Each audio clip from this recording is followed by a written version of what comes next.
buenos días. Soy Fanny Torres Macotela, profesora de comunicación del quinto año de secundaria, y vamos a dar inicio a nuestra primera sesión, cuyo tema central será el verbo. Empezaremos dando lectura a una hermosa frase de nuestro padre Rodrigo Molina, y dice: nuestra ocupación más importante, la oración. Hoy más que nunca debemos estar unidos en oración. Debemos pedir para que Dios nos libre de estos males que están asolando a la humanidad. Y quedémonos con esto. Hagamos oración, quedémonos en casa y lavémonos las manos con agua y con jabón. Bien, jóvenes, vamos a dar un concepto breve de lo que es el verbo. El verbo es la palabra lexical que señala acción, estado, existencia, pasión de los seres o nexo entre el sujeto y el predicado. Vamos a ver en esta sesión y profundizar conceptualmente lo que es el verbo desde tres puntos de vista. Desde el punto de vista semántico, desde el punto de vista morfológico y desde el punto de vista sintáctico. Desde el punto de vista semántico diremos, es aquella que expresa acción, inacción, estado, existencia o pasión. Y en estos ejemplos vamos a darnos cuenta claramente de qué se trata. Sangraba bastante, sangraba implica inacción, Cristo nos amó a todos, implica pasión, es hijo de Dios, implica existencia. Desde el punto de vista morfológico, es una palabra variable y decimos que es variable porque presenta accidentes gramaticales. Y los accidentes gramaticales del verbo, como bien sabemos, son tiempo, número, persona, aspecto y modo. Este tema lo veremos en la siguiente sesión a profundidad. Punto de vista sintáctico. El verbo es una palabra independiente que funciona como núcleo del predicado verbal, ya sea simple, compuesto o perifrástico. Veremos en el ejemplo claramente. Yo amo a mi madre. Amo es un verbo simple. Marco ha comprado un libro de gramática. Verbo compuesto, ha comprado. Ella tiene que viajar, perífrasis verbal. Ahora veremos las clases de verbos según su función, es decir, desde un punto de vista sintáctico, y esto se divide en dos: verbos copulativos y los verbos no copulativos. Los verbos copulativos, como bien sabemos, son aquellos que sirven de enlace, de nexo o cópula entre el sujeto y el predicado. Estos verbos carecen de significación completa o real, no dan el sentido completo a la oración.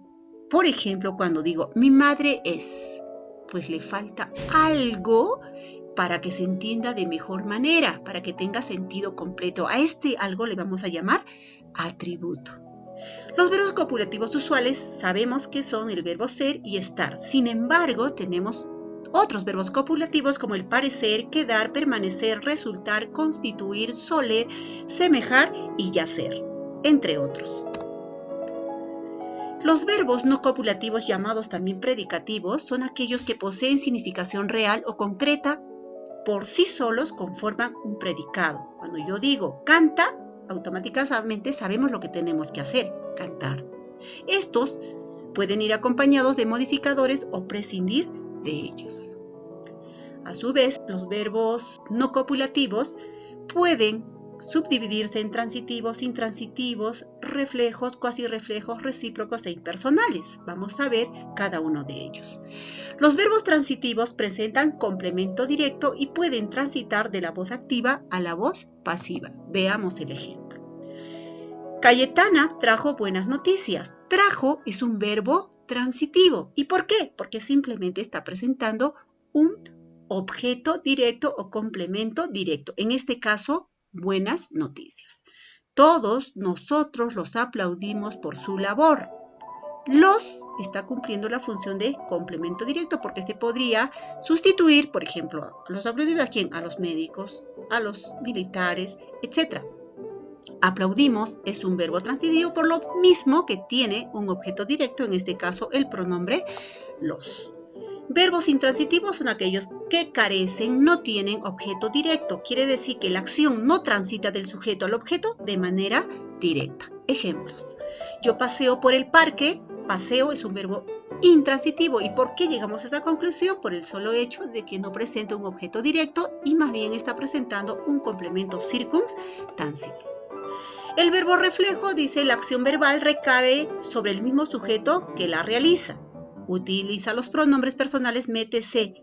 Estos van a funcionar como objeto directo u objeto indirecto. Ejemplo, y aquí tengamos en cuenta el siguiente término. Asimismo, a ti mismo y a sí mismo, que son los reforzadores con los cuales vamos a darnos cuenta que estamos frente a un verbo reflejo. Ejemplo, me peino.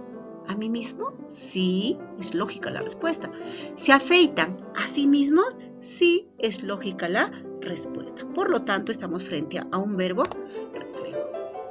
Los verbos cuasirreflejos, pues se podrían confundir fácilmente con los reflejos. Sin embargo, a pesar de utilizar los pronombres me, te, se y nos, estos no van a funcionar como objeto directo o como objeto indirecto, sino como signos del cuasirreflejo, simplemente darán énfasis a la oración propuesta. Ejemplos: nunca van a responder a los reforzadores a ti mismo, a sí mismo y etc. Por ejemplo, me dormí a mí mismo, ¿eso es posible? No es lógico. ¿Se cayó a sí mismo? No, no es lógica esa respuesta, por lo tanto estamos frente a un verbo cuasi reflejo. Los verbos recíprocos son aquellos que tienen dos o más núcleos en el sujeto que ejercen una acción mutua entre ellos mismos, acción mutua. Los pronombres se y nos se utilizan como objeto directo u objeto indirecto. Para su reconocimiento se agrega el enfatizador pleonástico mutuamente. Ejemplos: ellos se abrazan. Acá se está actuando como objeto directo y abrazan como verbo recíproco. El enfatizador mutuamente. Ellos se abrazan como mutuamente. Por lo tanto, estamos frente a un verbo recíproco. Los verbos impersonales son aquellos cuyo sujeto se desconoce o no se precisa con exactitud. Estos verbos no pueden conjugarse con ninguna persona gramatical. Ejemplos: granizaba en la hacienda de mi padre. Granizaba, verbo impersonal. Amaneció con muy poco sol, verbo impersonal. Hemos llegado seguramente a la conclusión que en ambos verbos están referidos a ¿qué? A fenómenos de la naturaleza y obviamente no se podrían conjugar con ninguna persona gramatical. Cuentan que viajaste a Europa. Es un verbo de la tercera persona en plural y obviamente no se identifica con claridad al sujeto. Bien, jóvenes, hemos concluido. Muchas gracias. Si tuvieran ustedes alguna duda, pues acudan al grupo de WhatsApp de la clase.